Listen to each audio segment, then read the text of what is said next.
আপোনালোকেও বাৰু পানীপুৰি খাই ভাল পায় নেকি? আপোনালোকে জানেনে এই পানীপুৰি আৱিষ্কাৰ কোনে কেতিয়া কৰিছিল? আপোনালোকে ৰাস্তাৰে গৈ থাকোঁতে হয়তো এই লাইটকেইটাৰ ওপৰত আপোনালোকৰ চকু নিশ্চয় পৰিছে। কিন্তু এই লাইটবোৰনো কি হয় আচলতে? জানিবলৈ এই ভিডিঅ'টো নিশ্চয় চাই থাকিব।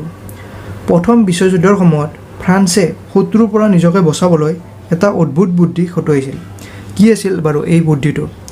এনেকুৱা এমেজিং ফেক্ট জানিবলৈ নিশ্চয় আজিৰ এই ভিডিঅ'টো অলপো স্কিপ নকৰাকৈ শেষলৈকে চাই থাকিব। চ' পলম নকৰি ব্লগ ফেক্ট ছিৰিজৰ আজিৰ ভিডিঅ'টো কণ্টিনিউ কৰোঁ।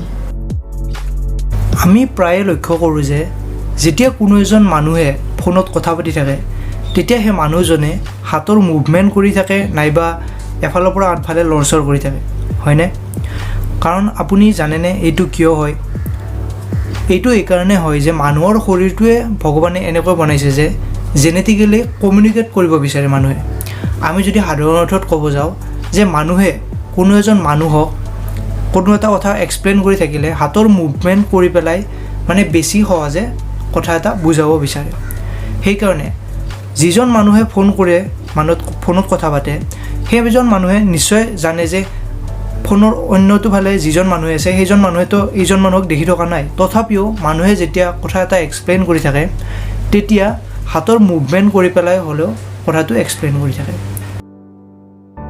ছোৱালীসকলে প্ৰায় নিজৰ চুলি শুকাবলৈ হেয়াৰ ড্ৰায়াৰ ইউজ কৰে। কিন্তু আপুনি জানেনে প্ৰথমে যেতিয়া এই হেয়াৰ ড্ৰায়াৰৰ আৱিষ্কাৰ হোৱা নাছিল তাৰ আগতে চুলি শুকাবলৈ কি ব্যৱহাৰ কৰা হৈছিল? আপোনালোকে জানি আচৰিত হ'ব যে হেয়াৰ ড্ৰায়াৰ আৱিষ্কাৰ হোৱাৰ আগতে ভেকুৱাম ক্লিনাৰেৰে চুলি শুকোৱা হৈছিল। আপোনালোকে হয়তো এইটো শুনি নিশ্চয় আচৰিত হৈছে।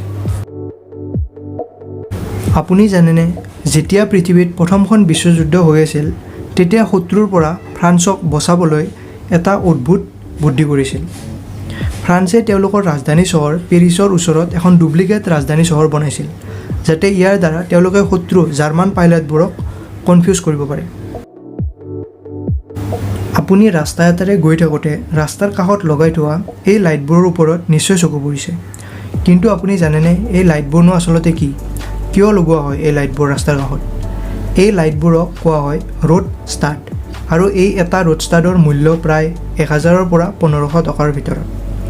এই লাইটবোৰত এটা বেটাৰী আৰু এখন সৰু ছ'লাৰ পেনেল থাকে যাৰ সহায়ত এই ৰোড ষ্টাডটো চাৰ্জ হয়। এই লাইটবোৰৰ আচল কাম হ'ল এই লাইটবোৰত এটা লাইট সেন্সৰ লগোৱা থাকে যাৰ কাম হ'ল এই লাইটটোৱে গম পায় যে দিন হৈ আছে নে ৰাতি হৈ আছে। ইয়াৰ সহায়তে ই ৰাতি হ'লে জ্বলি উঠে আৰু দিন হ'লে নুমাই থাকে। আপুনিও বাৰু পানীপুৰি খাই ভাল পায় নেকি? যদি সঁচাই আপুনিও এজন পানীপুৰি লাভাৰ হয় তেনেহ'লে আপুনি জানেনে এই পানীপুৰি বা ফুচকাৰ আৱিষ্কাৰ কোনে কৰিছিল? এই পানীপুৰিৰ আৱিষ্কাৰ মহাভাৰতৰ দিনতে হৈছিল আৰু ইয়াৰ আৱিষ্কাৰ কৰিছিল মহাভাৰতৰ দ্ৰৌপদীয়ে। আপোনালোকৰ কোনে কোনে এই পানীপুৰি খাই ভাল পায় নিশ্চয় তলত কমেণ্ট কৰিব যে আই লাভ পানীপুৰি। চ' আজিৰ এই ভিডিঅ'টোত এইখিনিয়ে। যদি আজিৰ ভিডিঅ'টো চাই ভাল লাগিল নিশ্চয় ভিডিঅ'টো লাইক কৰিব আৰু আপোনাৰ ফ্ৰেণ্ডছ ফেমিলি মেম্বাৰৰ লগত এই ভিডিঅ'টো শ্বেয়াৰ কৰিব আৰু তলত কমেণ্ট কৰি জনাব কোনটো ফেক্ট জানি আপোনাৰ ভাল লাগিল। আৰু প্ৰথমবাৰৰ কাৰণে যদি আমাৰ এই চেনেলটো ভিজিট কৰিছে চ' প্লিজ আমাৰ চেনেলটো ছাবস্ক্ৰাইব কৰিব আৰু কাষত থকা বেল আইকনটো প্ৰেছ কৰিব নাপাহৰিব। তো আকৌ লগ পাম এটা নতুন ভিডিঅ'ৰ লগত। তেতিয়ালৈ বাই বাই।